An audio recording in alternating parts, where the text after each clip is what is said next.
Today we are going to start with the new topic, that is the empirical and molecular formula. Okay. First of all, we can take a relation between empirical formula या empirical formula की हम definition बोलेंगे. ठीक है. The formula in which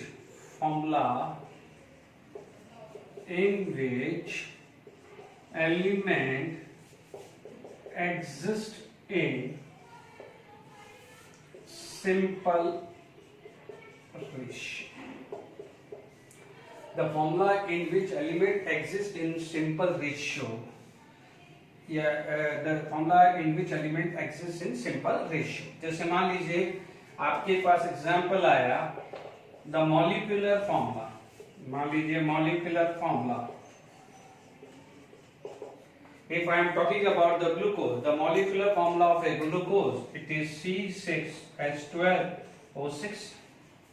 Okay, if we find out the simple ratio, the number is 6, 12 and 6.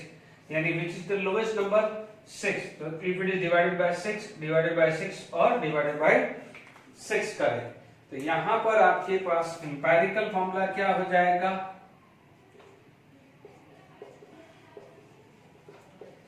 तो आप बोलोगे simplest ratio of element क्या हो जाएगा? फॉर्मूला क्या हो जाएगा? CH2O1 6/6 12/6 6/6. So molecular formula we know, this is the formula of any molecule. Empirical formula in this, if element are exist in the simple ratio, this is known as empirical formula. Okay. अब हम बात करते हैं next thing. यदि हम बात करते हैं तो what is the relation between the molecular formula and empirical formula. ठीक है.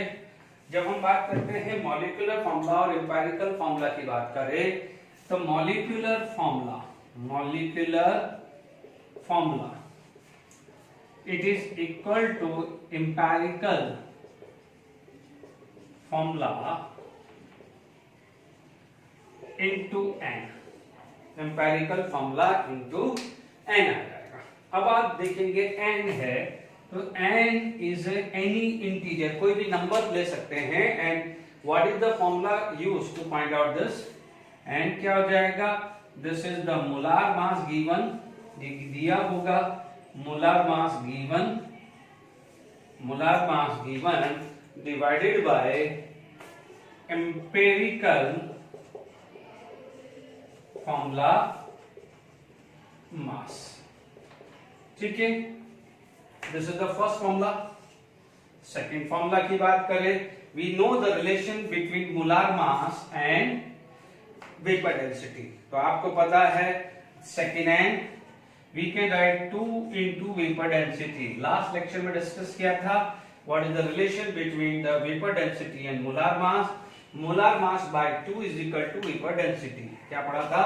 Vapour density is equal to molar mass by 2. तो 2 into vapour density is molar mass. अब आप देखो यहां पर आ जाएगा empirical formula mass. Is it clear to all of you? तो this is the two formula to find out n. ठीक है. अब इस पे बेस कुछ क्वेश्चन डिस्कस करते हैं. जैसे मान लीजिए आपके पास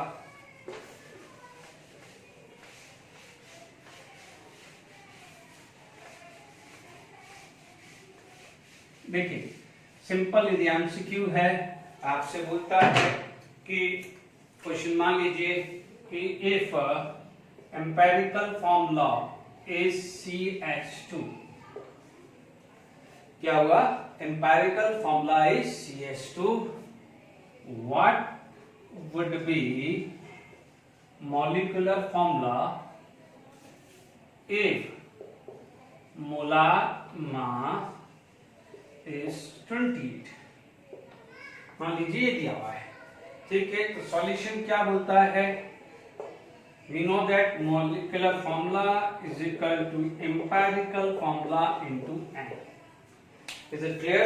What is the value? How to find out the value of n? N is equal to molar mass V1 upon empirical formula mass. ठीक है, अब आप देखो मोलार मास गिवन कितना है, मोलार मास गिवन कितना है 28 इज गिवन। अच्छा, एम्पेरिकल फॉर्मूला क्या है CH2। अब आप देखो empirical formula mass we want to find out, carbon का मास 12, हाइड्रोजन का कितना है 2, इट कम टू बी 40।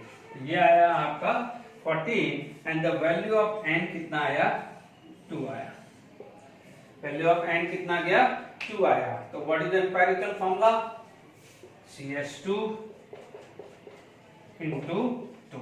ध्यान रखना यहाँ पर क्या है 1 है, CH2 का मतलब 1, तो 2 into 1 2 into 2, the formula become C2H4, formula become C2H4 हो गया। तो मीन्स यदि आपको ऐसा दिया है तो this is the simplest way to find out this.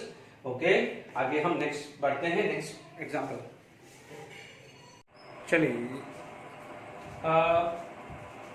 percentage of an element is given, okay, the molecular mass, molecular weight is given and what would be the molecular formula। ध्यान दीजिए, before starting anything else आप इसका total निकाला करो। जैसे इस question में oxygen दिया है, but some time what happen, हो सकता है कार्बन दे दे, हाइड्रोजन दे दे, नाइट्रोजन दे दे या और अदर एलिमेंट दे सकता है। What you have to do, you just find out the total of this 54 plus 5 59 and 14 यानी 99% है। ठीक है, ओके, तो इसका मतलब टोटल इज 100%। ओके, आपका टोटल कितना होना चाहिए एलिमेंट का 100%, 100% से ज्यादा नहीं होगा। अच्छा, अब दूसरी बात है, सम टाइम व्हाट हैपन, यदि ये ऑक्सीजन नहीं दिया होता तो इट वुड बी अराउंड 45%। तो यानी हो सकता है कोई नाइट्रोजन एलिमेंट भी दिया हो या क्लोरीन भी दिया हो, फ्लोरीन या कुछ भी दिया हो। What you can do, you just find out the total thing. 100 नहीं है, 100 नहीं है तो समझ लेना the remaining percentage it would be oxygen.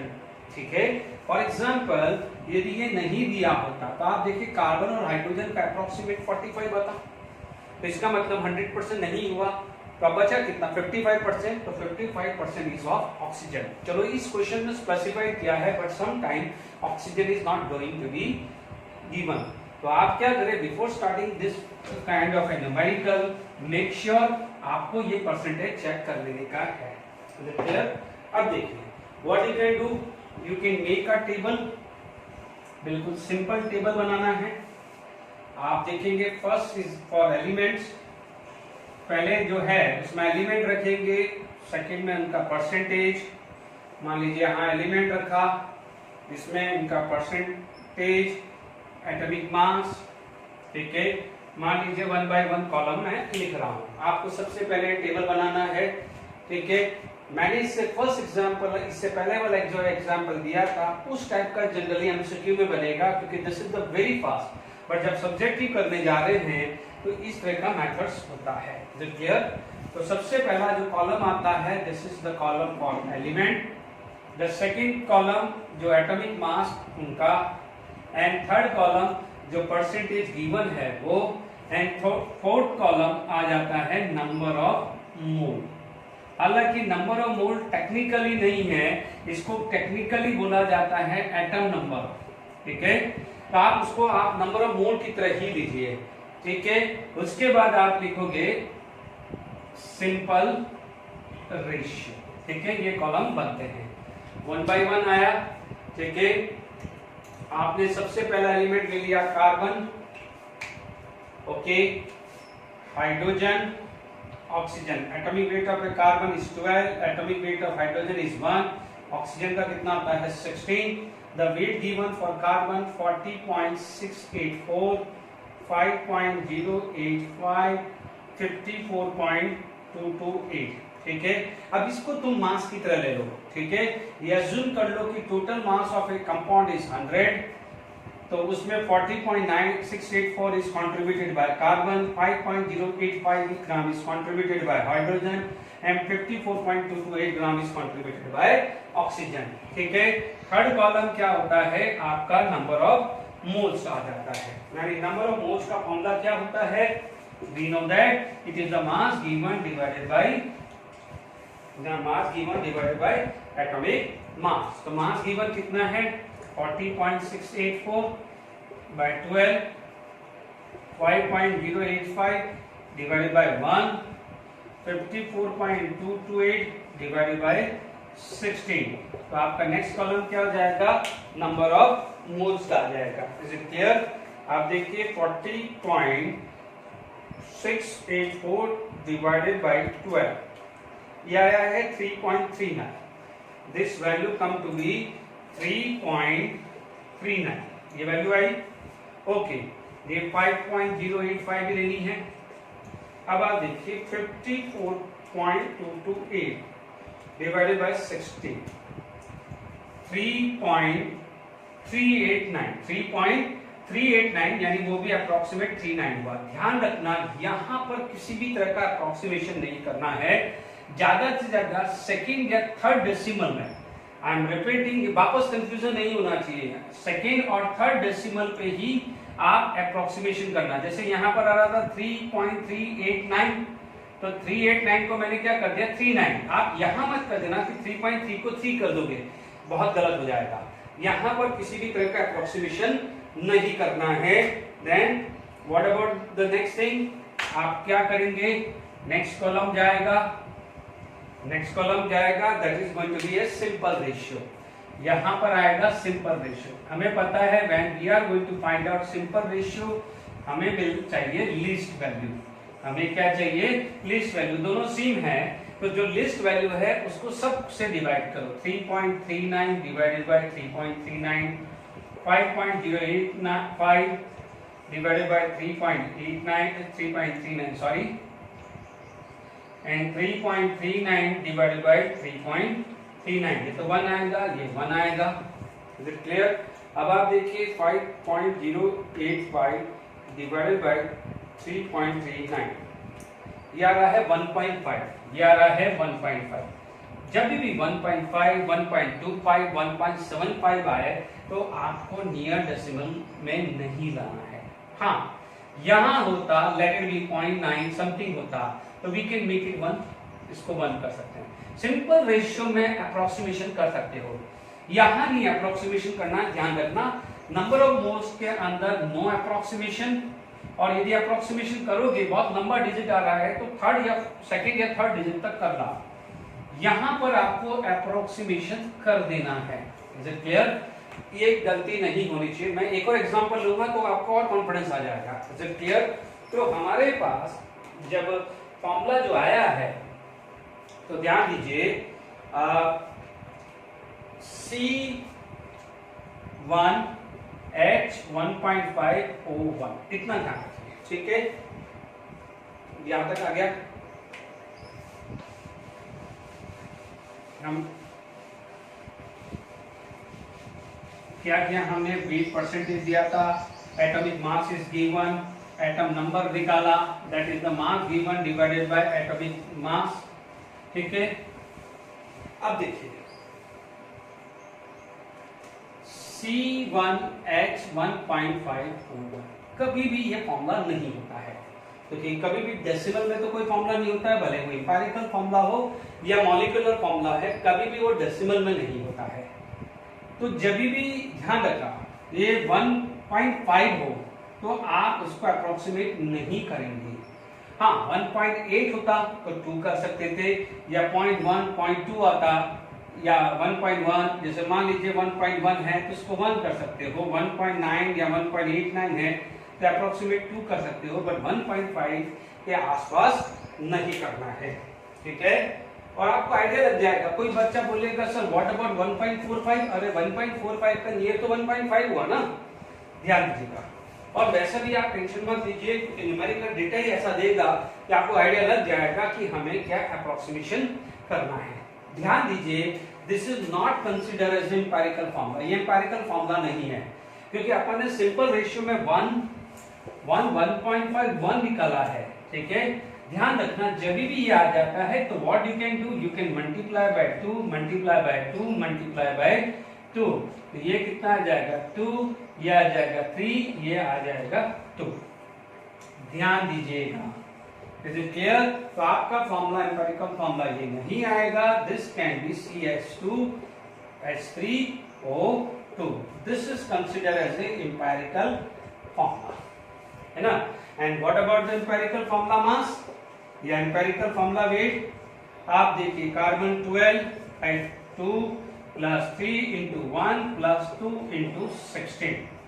अब आप देख लीजिए, ये आया 32, ये आया 3 और ये आया 24।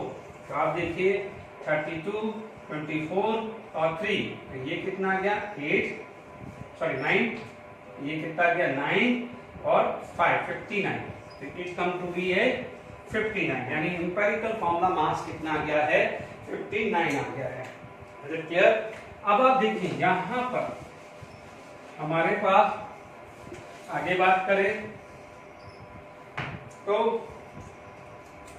What is the n molar mass given divided by empirical formula mass. अब मोलार मास गिवन कितना है 118, एम्पिरिकल मास आया कितना दिस, तो आपकी वैल्यू कितनी आ गई 2, 118 अपॉन दिस, टाइम की वैल्यू कितनी आ गई 2 आ गई। ठीक है, तो आपके पास ये फॉर्मूला आ गया है।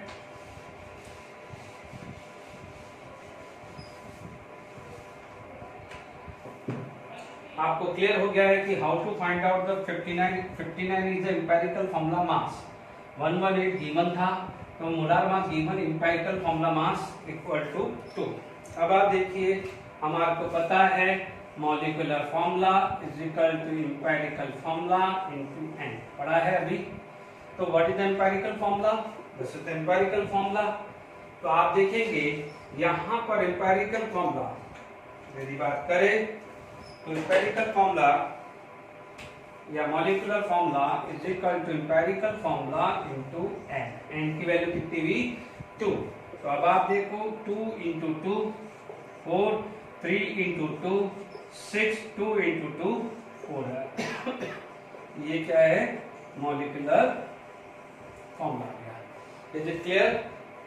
अब आप देखिए, अब हम इस पे बेस टेक्स्ट बुक का जो एग्जांपल है वो कंप्लीट करते हैं। चलिए problem 1.2 which is given in NCERT text book, NCERT book की प्रॉब्लम है। ठीक है, ध्यान देना एनसीईआरटी बुक में जब भी सॉल्यूशंस आप देखेंगे तो यहाँ पर हाइड्रोजन लेगा 1.008, क्लोरीन का मास लेगा 12 पॉइंट समथिंग, कार्बन का 12 पॉइंट समथिंग, क्लोरीन का लेगा समथिंग 35 पॉइंट समथिंग। तो हम उतना एग्जैक्ट वैल्यू नहीं ले रहे हैं, ठीक है, क्योंकि आप ध्यान दीजिएगा। ठीक है, अब देखिए यहाँ पर आपके पास वापस से क्या करना है, एक टेबल बना देने का है। ओके, सबसे पहले आपके पास आ जाएगा कौन सा एलिमेंट है, इनका एटॉमिक मास क्या है, क्या परसेंटेज गिवन है। ठीक है, मान लीजिए अब नंबर ऑफ मोल से, अब मैंने टेक्निकली एक बार बता दिया, बट अब आप उसको क्या है जब भी प्रैक्टिस करो तो आप समझ लीजिए नंबर ऑफ मोल निकाल रहे हैं। एक्चुअली कोई बोलेगा कि सर एटम नंबर या नंबर ऑफ मोल, हमने यहाँ पर मास परसेंटेज है कि 4.07 परसेंटेज है, ना कि 4.07 ग्राम है। हमने तो अज्यूम किया है कि 4.7 ग्राम है, ये 4.07 ग्राम होगा, ये 24.27 ग्राम होगा, तो 98.96 ग्राम होगा।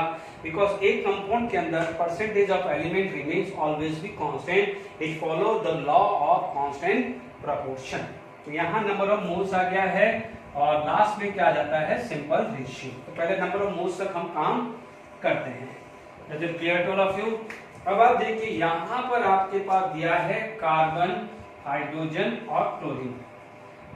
देखिए कार्बन, हाइड्रोजन एंड क्लोरीन, मुझे लग रहा है कुछ डेटा कुछ 98.96 मैंने गलत उतार दिया है, 71.65, सॉरी ये डेटा ही 71.76 है ना। Okay, it value is 71.76। Okay, तो अब आप देखो यहां पर, क्योंकि देखिए 24 और 5 70,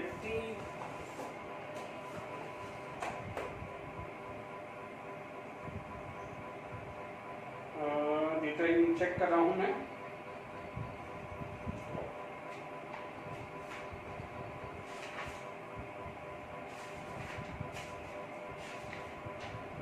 $71.65 है ना, 71.65 है ना, दिस इज 71.65। ओके, तो 24 प्लस 4 28, 28 प्लस 71 99, तो ये लगभग 100 आ गया है ना। अब आप कोई बच्चा ये नहीं बोले सर 99% होगा, इतना अप्रोक्सीमेशन होगा, ठीक है ना। आपका 5-10% का वेरिएशन आएगा, ऑटोमेटिकली पता चल जाएगा, ठीक है। कार्बन 12 1 35.5, ध्यान दीजिए टेक्स्ट बुक का यदि सॉल्यूशन देखोगे 12 पॉइंट समथिंग 1.008 ले रहा है। अपन को नियर अप्रोक्सीमेशन लेना है, क्योंकि सिंपल रेशियो में आप अप्रोक्सीमेशन कर सकते हो।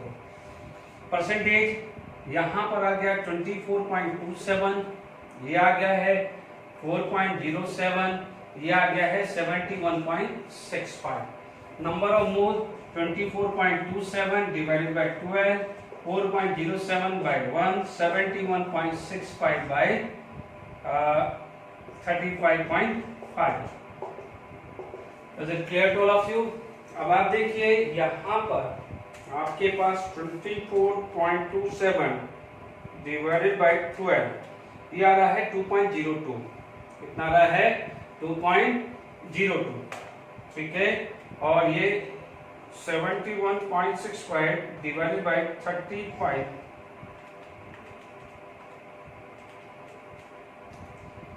2.02।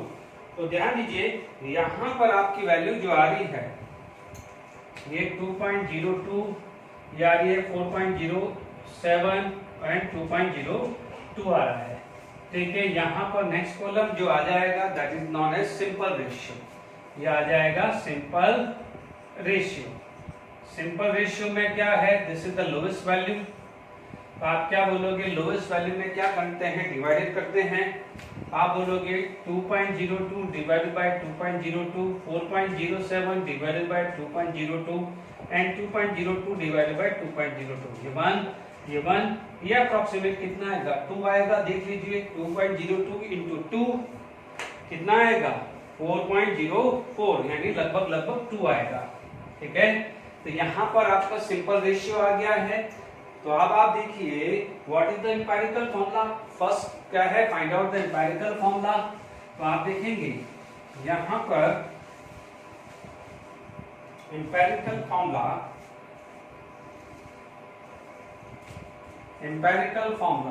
कार्बन कितना है? 1, हाइड्रोजन 2, ऑक्सीजन 1, सॉरी ऑक्सीजन कितना है यहाँ? 1, ठीक है। This is the empirical formula. Molecular formula क्या आता है? एम्पिरिकल फॉर्मूला N2N होता है। Now the next part two find out the value of N। N क्या हो जाता है? Molar mass given, molar mass ले लो या molecular mass divided by empirical formula मास। कितना दिया है? 98.96। और यहां पर आपके पास एम्पिरिकल फॉर्मूला मास वो कितना हुआ? कार्बन कितना है? 12, हाइड्रोजन कितना है? 2, ऑक्सीजन कितना है? 16। तो इट कम्स अराउंड 16 और 40 30। कितना आ रहा है? 30, ठीक है। अब आप देखिए यहां पर आपका जो भी एम्पिरिकल फॉर्मूला मास कितना रहा है? 30 अराउंड। चेक कर लीजिए।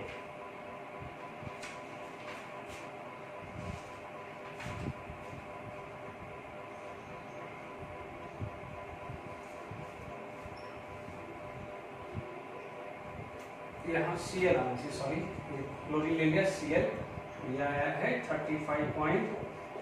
गलती करी मैंने, क्योंकि वो क्लोरीन है ना 35.5, ये क्लोरीन है। यहाँ 35.5 होगा। तो आपका क्या हुआ? 40 और 35, तो ये लगभग आ जाएगा 49.5, ठीक है। यहाँ आएगा 49.5। तो मैं थोड़ी देर के लिए इसको 99 ले लूँ, तो ये N की वैल्यू क्या आ जाएगी? 2। तो 99 डिवाइडेड बाय 49.5, 2 आएगी कि नहीं आएगी? N की वैल्यू क्या आ गई? 2 आ गई। मैंने यहाँ मिस्टेक कर ली थी, मैंने गलती से वो ले लेता, बट यहाँ पर क्या है? एक्चुअली क्लोरीन है। तो यहाँ पर क्या हो जाएगा? फॉर्मूला आपका एम्पेरिकल फॉर्मूला ये आ जाएगा। Is it clear to all of you? ठीक है, n की वैल्यू 2 आ गई। मान लीजिए ये आएगा 1.9999 समथिंग आएगा, तो n की वैल्यू तो डेसिमल में होगी नहीं, सिंपल होल नंबर होगा, तो इसकी अप्रोक्सीमेट वैल्यू कितनी आएगी? तो 2 ही लेंगे कि नहीं लेंगे? Is it clear? तो अब आप देखिए हमारे पास यहां पर बात करें तो आपके पास एम्पिरिकल फॉर्मूला CH2Cl1, n की वैल्यू 2, C2H4Cl2, तो मॉलिक्यूलर फॉर्मूला क्या बन जाएगा? C2H4Cl2। तो देख लीजिए क्या स्टेप खोल रहा था, element, second column percentage of element, फिर आपने एटॉमिक नंबर डाला, number of moles, this divided by 12, this divided by 1, this divided by this, यानी एटॉमिक मास से ही डिवाइड करना है। हमें ये वैल्यू मिली, what we can do, least ले ले, लीस्ट को सबसे डिवाइड किया, इससे इससे इससे, तो हमें लगभग वैल्यू मिली, उसको अप्रोक्सीमेट कर लिया। ध्यान देना 1.5 के आसपास की वैल्यू है, उसको अप्रोक्सीमेट नहीं करना है। Is it clear to all of you? कई बार ये भी आता है, जैसे यहाँ 1 और यहाँ पर 1.25 आया, तो 1.25 को 1 मत कर देना। जैसे मैं मान लीजिए ये अब आपने नोट कर दिया ना कि मान लीजिए एक वैल्यू 1 आया, एक 1.25 आया, ये 1 आया, तो इसको 1 अप्रोक्सीमेट मत करना, बजाय उसके 4 से मल्टीप्लाई कर देना। ये 4, ये 5, ये 4 आ जाएगा, तो ये गलती मत करना। ठीक है, अब हम नेक्स्ट क्वेश्चन में मूव कर रहे हैं। चलिए अभी हमारे पास नेक्स्ट क्वेश्चन जो आ जाता है, ठीक है, an oxide of a nitrogen gave following percentage N और O का, देखो ऑक्सीजन आ गया है और लगभग 75 प्लस 25 100% हो गया है। अब आप देखो सॉल्यूशन, फटाफट से ध्यान दीजिएगा, यहाँ पर एलिमेंट, ठीक है, एटॉमिक मास, यदि आपको ये परसेंटेज, मोल यहाँ तक तो लीजिए, फिर हम बात करते हैं। अब आप देखिए यहाँ पर आपका एलिमेंट क्या क्या है, nitrogen, oxygen, atomic mass 14, atomic mass 16, percentage nitrogen का 25.94, इसका 74.06, मोल कितना हुआ, मास गिवन, देखो परसेंटेज जो दिया है उसको मास मान लेना है, ये है तो 25 ग्राम मान लेने का, ये है तो ये 74.06 ग्राम मान लेने का है। Is it clear? तो दिस डिवाइडेड बाय 14, गलती मत कर देना, दिस डिवाइडेड बाय दिस नहीं करना है, मास गिवन डिवाइडेड बाय एटॉमिक मास करना है। 4.6 डिवाइडेड बाय 16, समझ में आया?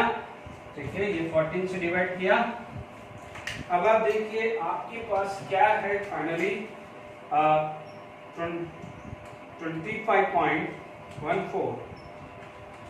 25.94 डिवाइडेड बाय 14, ये आ रहा 1.85, ठीक है, this value is coming 1.85, okay, 74.06 divided by 16, ये आ रही है लगभग 4.62, ओके।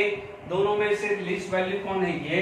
तो नेक्स्ट जो कॉलम आएगा सिंपल रेशियो, नेक्स्ट कॉलम क्या आएगा, simple ratio.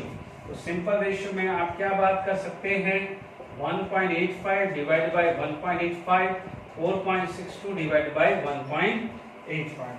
Is it clear?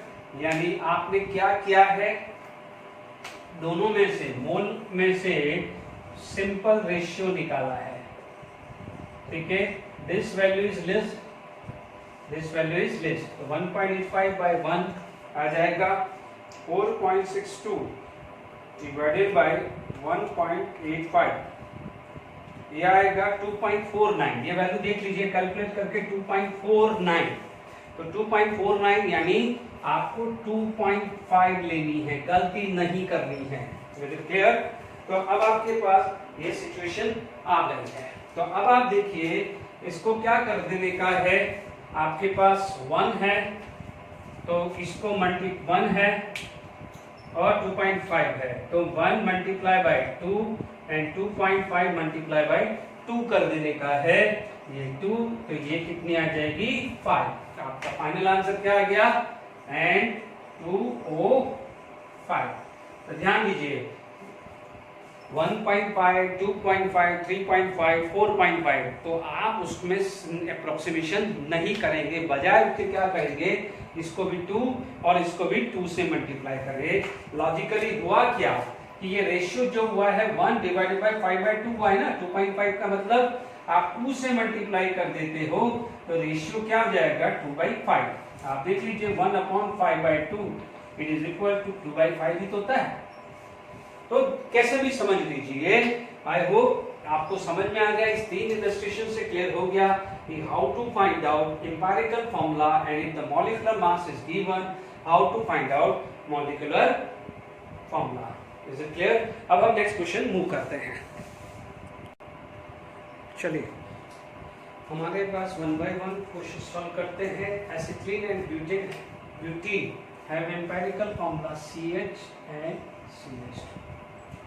अब CH है तो आपके पास क्या होगा 12 + 1 13 और CH2 का क्या हो जाएगा 12 + 2 यानी 13 is the empirical formula mass of CH and 14 is the empirical mass of CH2।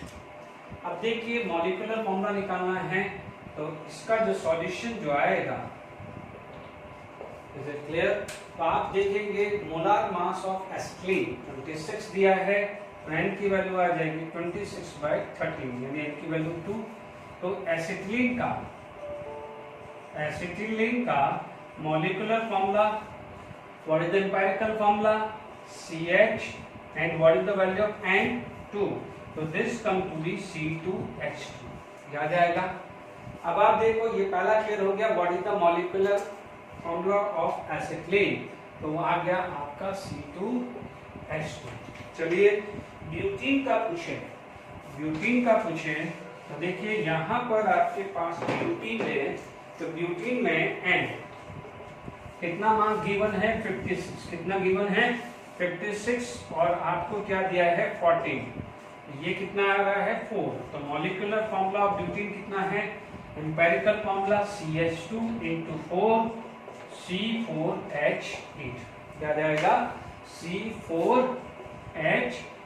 तो आई होप ये न्यूमेरिकल्स आपको क्लियर हो गया होगा कि किस तरह से, यदि आपको मोस्टली जो एमसीक्यू है इस फॉर्म में देंगे, तो यदि सब्जेक्टिव एमसीक्यू है, देखिए AI ट्रिपलिंग 2002 यानी जिसको अभी हम जनरली मेंस में है, तो ये क्वेश्चंस कैसे आए हैं उसको सॉल्व करते हैं। तो क्लियर हो गया, मॉलिक्यूलर मास 26, एम्पिरिकल फॉर्मूला मास 13, 26/13 2 आया तो C2H2। Molecular mass given is 56, empirical formula mass is 14, 56/14 4 आया तो क्या आया 4 × 1 4, 2 × 4 8, तो C4H8 आया है। तो आई होप ये कैसे हमने सॉल्व किया है।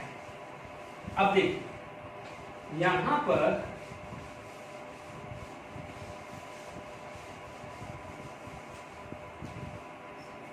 देखिए नेक्स्ट क्वेश्चन जो है आपके पास in an organic compound of a molar mass 108 आपका CH and atom are present 913.5 by mass. ध्यान दीजिए इसको सिंपल तरीका है, ठीक है। देखिए मैं इंडिविजुअल एटम का भी निकालूंगा, फॉर्मूला भी डिराइव करूंगा, बट मान लीजिए आपको एग्जाम पॉइंट ऑफ व्यू बात करनी है तो एग्जाम पॉइंट ऑफ व्यू ध्यान से देखिए, यहाँ 6, 7, 5 और 4 तो कार्बन का भी पता चल गया तो भी हमारा काम आसान हो जाएगा, ठीक है। अब देखिए हमारे पास कार्बन हाइड्रोजन नाइट्रोजन सॉरी कितना है, ये 9 मान लू तो ये 1 है तो 3.5 हुआ, ठीक है। ये आया रेशियो है, this is the ratio not percentage. तो आप देखेंगे ये कितना बन जाएगा, यदि मास में आ जाए तो 913.5। या तो आप दो तरीके से मैं कर सकता हूं, बिल्कुल फास्ट करना है तो आप हीट एंड ट्रायल कर सकते हैं, बट आप चारों ऑप्शन में हीट एंड ट्रायल कैसे करने बैठोगे। अब इंडिविजुअली मान लो ये आ गया तो ठीक है, किस्मत सही है, नहीं आया तो फिर आप इसमें जाओगे, इसमें नहीं आया तो इसमें जाओगे, कितना टाइम कंज्यूमिंग होगा। मैं दोनों तरीका बता देता हूँ, बट जो इसका एक्चुअल तरीका है वो ध्यान दीजिए। This is the ratio not percentage. तो आप क्या बोलोगे 9/9 प्लस 1 प्लस 3.5 ये होगा, ये आएगा 1/9 प्लस 1 प्लस 3.5, तो 3.5/9 प्लस 1 प्लस 3.5 ये आ गया। अब आप देखो यानी आपका जो कार्बन का मास है 108 का इतना परसेंटेज है ना, कितना 9/30.5। हाइड्रोजन कितना है आप बोलोगे 108 का 1/13.5। यदि आप पूछे कि नाइट्रोजन कितना है तो 108 का 3.5/13.5। आप यदि दिमाग लगाएं तो दिस डिवाइडेड बाय दिस करोगे, यदि आप इस चीज देखोगे तो ये वैल्यू तो सब में कॉमन है। तो इस ये मास का रेशियो क्या आएगा 9, 1 एंड 3.5 आने वाला। ठीक है, आप इसको जब सॉल्व करेंगे तो आप देख लीजिए ये वैल्यू आएगी 72। ये वैल्यू कितनी आएगी 72। ये वैल्यू जो आएगी वो आएगी 8 और ये वैल्यू आएगी this is going to be 28। ठीक है, आपका कार्बन का 72 ग्राम होगा, नाइट्रोजन का 28 ग्राम होगा और हाइड्रोजन का कितना होगा 8 ग्राम। याद करिए परसेंटेज कंपोजिशन, हम परसेंटेज कंपोजिशन में क्या करते थे mass divided by total mass, वही हो रहा है। तो उसी टाइप की चीजें बन रही है। तो वापस से सुन लीजिए, आपको मास का रेशियो दिया है यानी कार्बन का मास, हाइड्रोजन का मास और नाइट्रोजन का मास का रेशियो 9:1:3.8। आप देख लीजिए 72:8:28, 72:8:28। अब आप देखो इसको 8 से डिवाइड करके देखो, इसको 8 से डिवाइड करके देखो कितना हुआ 72/8 9, 8/8 1, 8 3 जा 24, तो 3.5 आ रहा है कि नहीं आ रहा, तो अपन राइट में ही है। ठीक है, अब आप देखिए ये आ गया 72 ग्राम। अब एक कार्बन का वेट कितना होता है 12। What is the weight of one carbon 12। तो आप देखेंगे कार्बन का वेट 12 है। कार्बन का वेट क्या है 12 है। ठीक है, मैं इसको दूसरे तरीके से भी सॉल्व कर दूंगा। ठीक है, कार्बन का वेट क्या है 12, तो 72/12 कितना आ रहा है 6। हाइड्रोजन का वेट कितना है 1, ऑक्सीजन का नाइट्रोजन का वेट कितना होता है 14। तो आप देख लीजिए क्या आया C6H8N2। Is it clear? तो ये एक तो मेथड ये है। ठीक है, आप मेथड लेके, हो सकता है थोड़ा लंबा मेथड है बट इसमें क्या है कभी भी मान लीजिए गड़बड़ी लगे तो आप ये मेथड्स को यूज कर सकते हैं। Is it clear to all of you?